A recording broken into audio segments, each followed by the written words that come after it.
plain words and say, you'll get, you're not going to feel. Fucking just beggars beliefs, isn't it? I think it's just all of this. The reason why I said it tells you a lot about parenting is because we are now being given instructions on how to relate to our kids on the most minute level.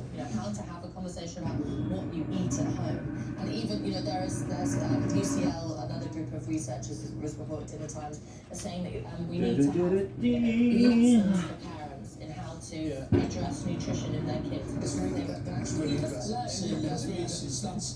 that's absolutely dreadful. It's what you put in your mouth, that's what keeps you slim. It's if you stop putting that in your mouth, watch what you're eating. Yeah, it's interesting, you're right, because sensible. Back to that pocket money conversation, I see kids at my boys' school, and the kids from the poorer backgrounds, every day those kids are having chicken from the chicken shop. It's cheap.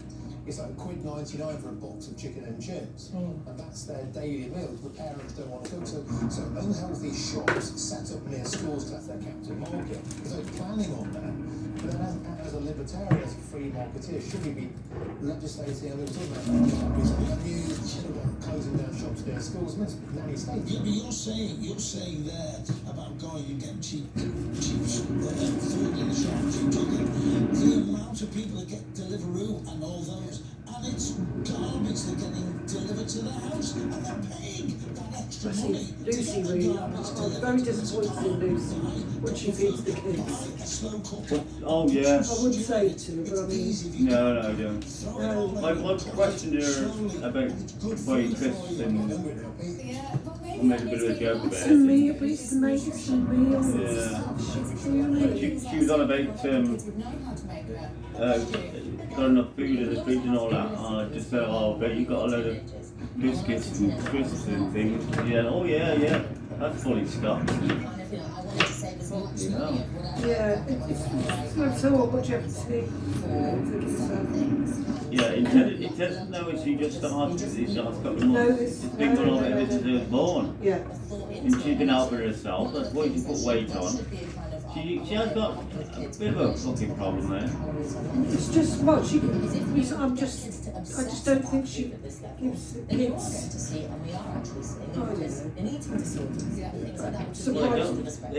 They look healthy enough, don't they? Yeah. It'd be different if they was going up, Oh yeah, I mean they're never going to starve. I just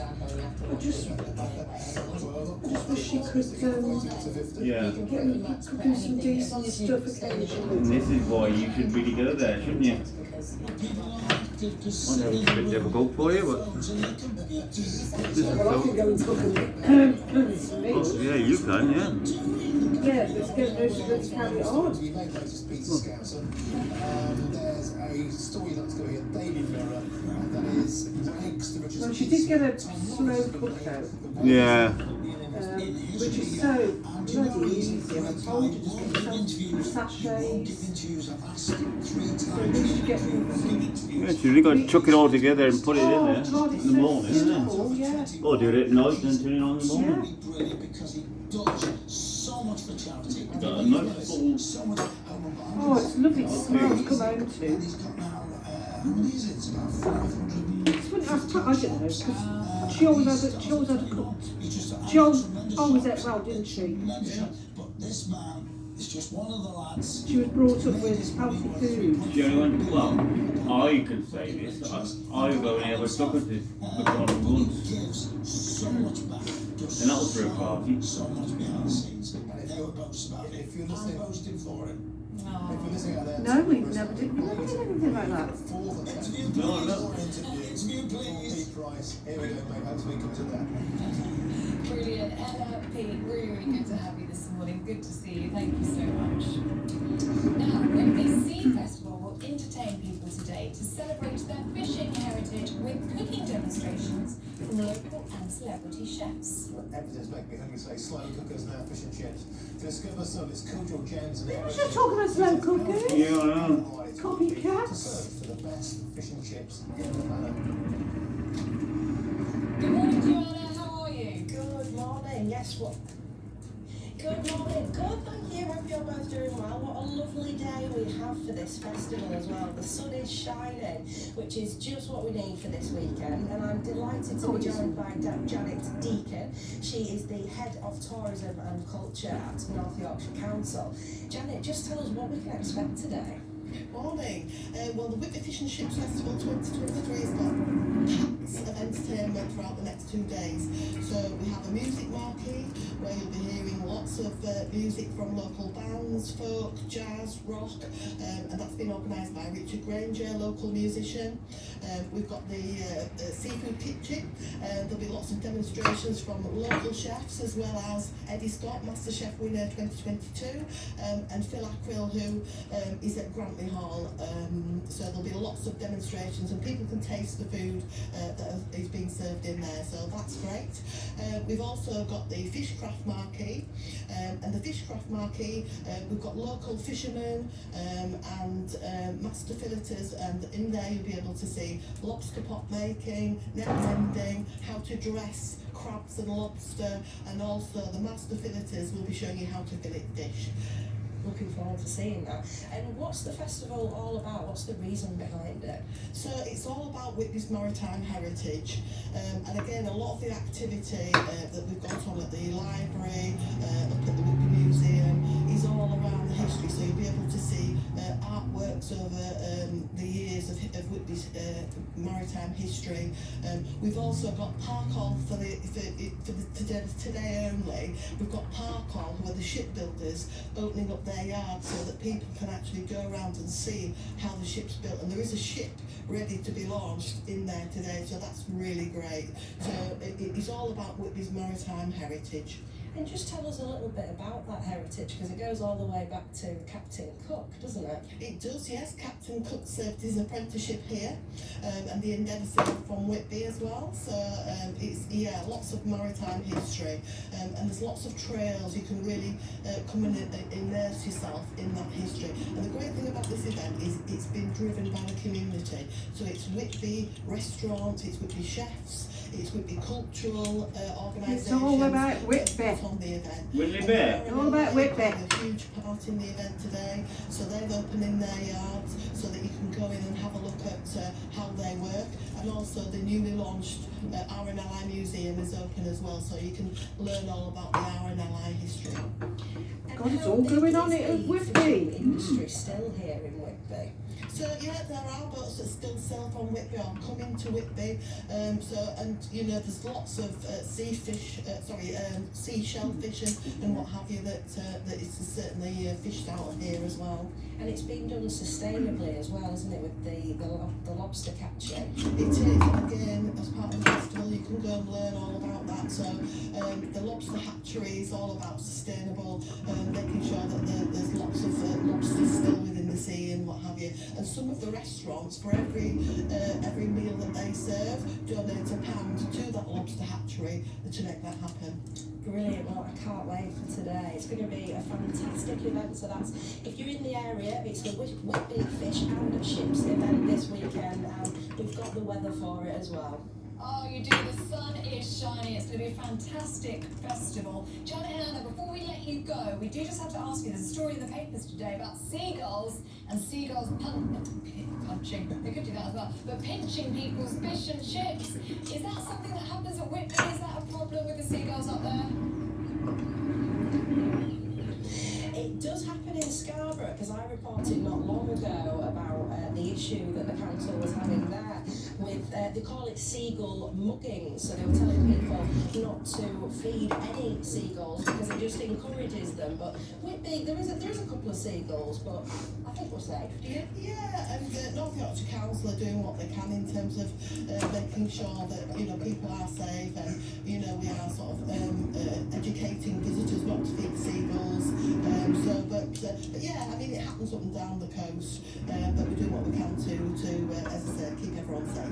We'll hold on to our fish and chips this weekend. We won't be sharing with those pesky seagulls. Anna, you're brilliant. Thank you so much. Anna, have a lovely time today. It looks wonderful. I wouldn't get too confident about that, because you haven't got a bag of chips in your hand yet. You wait. We've started looking here about it.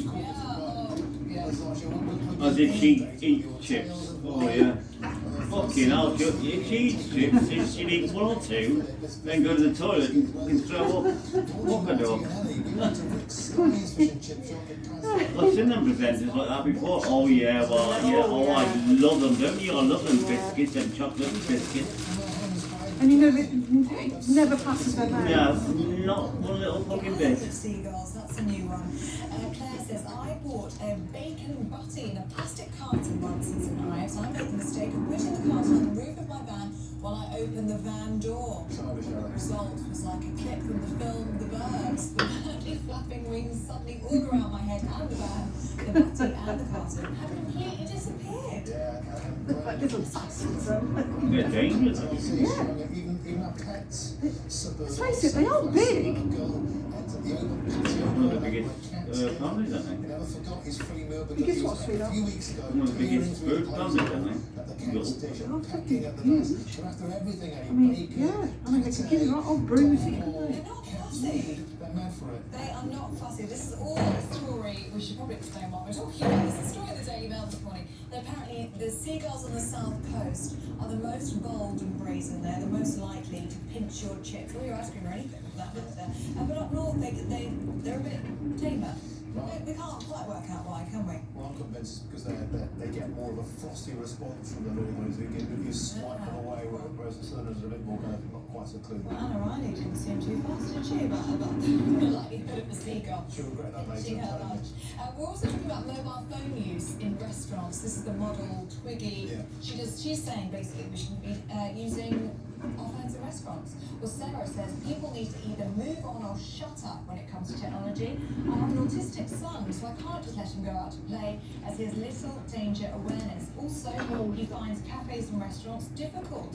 Nobody's so he saying has that, to distract him from others. yeah. He can't just sit there in silence. It's a really, really important take that, Sarah. I love this very funny comment here. My late father was a teacher, and if I said to him I was bored, he'd say, imagine what it's like for everyone else if you're bored of your own company. I've heard that one before. Diane from Swansea, haven't you noticed that a number of restaurants now put the menu online? That is true, it's a COVID thing, isn't it, really? And then you have to access it using your mobile phone. If anything, it's encouraging the use of phones at the dinner table. Good point. Yeah, there's certainly one that got Pete Price going. What do you think? Banning phones altogether, all we save from seagulls, keep it coming in. It's coming out thick and fast today. Yeah, GBnews at gbnews.uk. But stay with us. Coming up, good fighter jets finally bring the end to the war in Ukraine. This is Breakfast on GB News, Britain's news channel. Are they just saying that? Well, I think it's going to be inflammatory myself, but America's given them those fighter jets, didn't they? Oh, you don't know? I've been watching what's that issue. Well, that's Zelensky, Prime Minister of Ukraine. He wanted us to give him some fighter. He's been after fighter planes. He hasn't had any from Europe. But yeah, cheap right now, aren't they? But America's given them some fighter planes, which are really, I don't know, is that a good thing to do? Couldn't that be like triggering World War bloody 3 or I something? don't know what they was asking England because they ain't got any of it. We've got some good Yeah, but make us weak then, wouldn't yeah, it? but we haven't got enough. No, I just said that. I think Make us they, weak. I think they were after the older ones. There again, fighter jets, isn't it? Only a little country. God. Extensive low cloud and mistiness around the west will move east overnight, bringing some persistent spells of rain. Now, for the far south and southeast of Scotland, it stays largely dry, but elsewhere it's damp and it's cloudy and it's mild as we begin Sunday. England and Wales, meanwhile, a cool start, but bright blue skies. Oh, it's only 5 to 9. Look at this. No, that's all like getting up early. Chance of some low Well, it's just nice. Well, it's nice to. Well, yeah, some people can. I mean, it's nice, isn't it? 'Cause it's the weather. But otherwise, It makes you feel more alive in the winter. It's low 20s. Scotland and Northern Ireland, grey, misty skies first thing. Rainfall tending to ease later, and turning bright in the northwest as well. The one Monday and Tuesday, fine and dry with plenty of warm sunshine across the UK with that high pressure developing much more widely once again.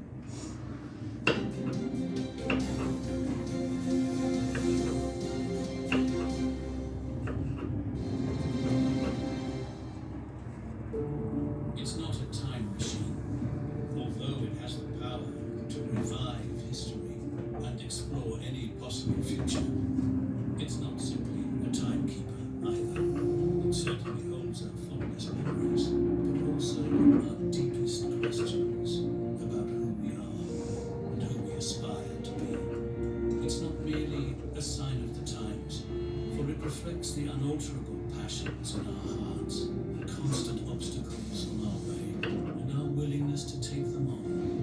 Always. It's not just 24 frames flickering every second. It's a testament to what truly moves us. A legacy that lives on, and a quest that knows no end. A perpetual movement. It's cinema.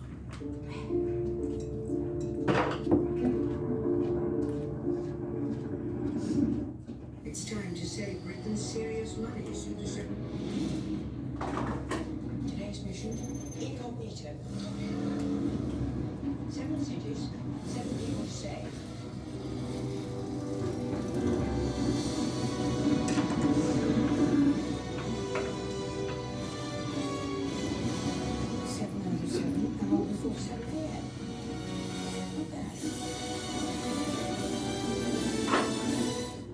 Virtual Viewing is a UK-based real estate visualization company. If you need CGI, we've got it. If you need cinematic fly-throughs, we've got it. If you need a complete 4D animation, we've got it. In fact, if you need any kind of virtual viewing, we've got it. Our artists will bring your project to life using virtual reality, augmented reality, even mixed reality for that metaverse experience.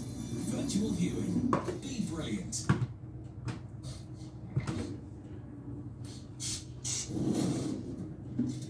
Whoa, guys, where do you think you're going? Somewhere cool. With John. We swear. And we've got a strict admission policy in here. And you're looking in those trees.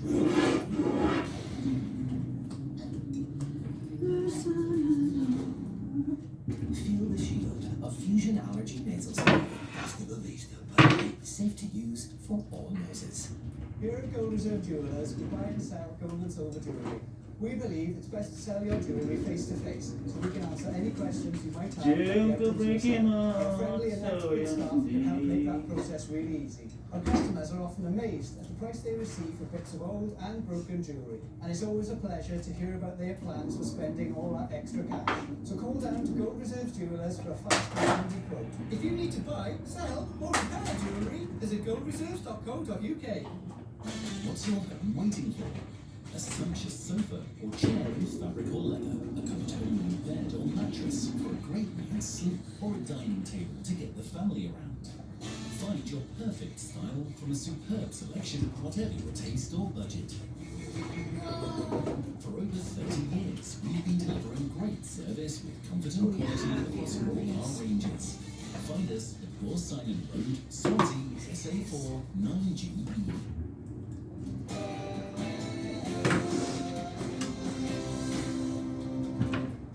Good morning, it's 9 o'clock on Saturday, the 20th of May. Today, Zelensky gets Top Gun support. The United States approved sending F-16 fighter jets to reinforce Ukrainian troops. And Joe Biden will hold talks with the Ukrainian president in Hiroshima, with the G7 expected to unveil new, harder sanctions against the Russian economy. Energy bills could be slashed as early as next week. Reports suggest the new summer price cap could ease the burden of bills by £450 a year. A lot of people cheering that news, and Rishi Sunak defends his wealth. The Prime Minister says personal attacks from Labour on his family don't bother him. Good morning, I'm Martin Dalding. And I'm Ellie Costello, and this Hello. is Breakfast on GE News.